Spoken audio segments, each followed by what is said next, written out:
कोल्हापूर जिल्ह्यातील हातकणंगले या तालुक्यातील पट्टणकडोली या गावाचं नाव ऐकताच मनामध्ये भक्ती आणि शक्ती यांचा संगम जागा होतो। कारण या गावात दरवर्षी एक यात्रा भरते आणि ती यात्रा असते श्री विठ्ठल बिरदेव महाराज यांची यात्रा। ही यात्रा केवळ धार्मिक कार्यक्रम नसून हे शुद्धता आणि धर्माचं एक प्रतीक मानलं जातं। श्री विठ्ठल बिरदेव हे धनगर समाजाचे आराध्य दैवत मानले जातात। खरं तर धनगर समाजाचं जीवन अत्यंत कठीण, परिश्रम आणि निसर्गाशी एकरूप असं मानलं जातं। या समाजासाठी श्री विठ्ठल एकात्मिक शक्ती आणि श्री बिरदेव म्हणजे आपल्या पाठीशी उभा असलेला आपला पाठीराखा असं मानले जाते। इतिहास असं सांगतो की बिरदेव हे भगवान शिवाचे आणि विठ्ठल हे भगवान विष्णूंचे स्वरूप मानले जातात। या यात्रेत शैव आणि वैष्णव असा संगम घडला जातो। म्हणूनच ही यात्रा फक्त भक्तांच्या श्रद्धेची नाही तर दोन संप्रदायांना जोडणारी एक अनोखी यात्रा मानली जाते। ही कथा आजही ओव्यांमधून, लोकगीतांमधून आणि वडीलधाऱ्यांच्या आठवणीत जिवंत आहे। दरवर्षी येणाऱ्या भौमपौर्णिमेला ही यात्रा भरते। शेतातील कामं संपून भक्तीमध्ये नादमय होण्याचा हा काळ असतो। शहरातील प्रत्येक गल्लीस असते, प्रत्येक परिसर असतो आणि विठ्ठल बिरदेवाच्या जयघोषात आसमंत न्हावून जाते।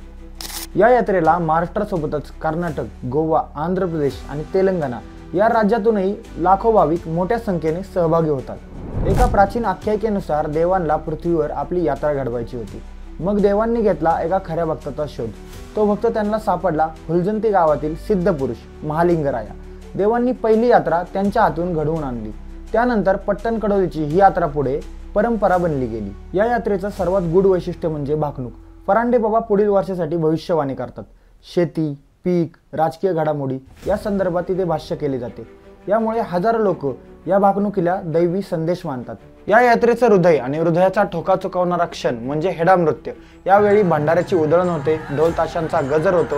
हा क्षण म्हणजे भक्ती आणि शक्ती यांचा एक अनोखा संगम। या नृत्याचा अर्थ आहे देवापुढे अहंकार नाही पण भक्ती आहे। हे नृत्य महाराष्ट्राच्या लोकसंस्कृतीचं एक अविभाज्य घटक बनलं जात आहे।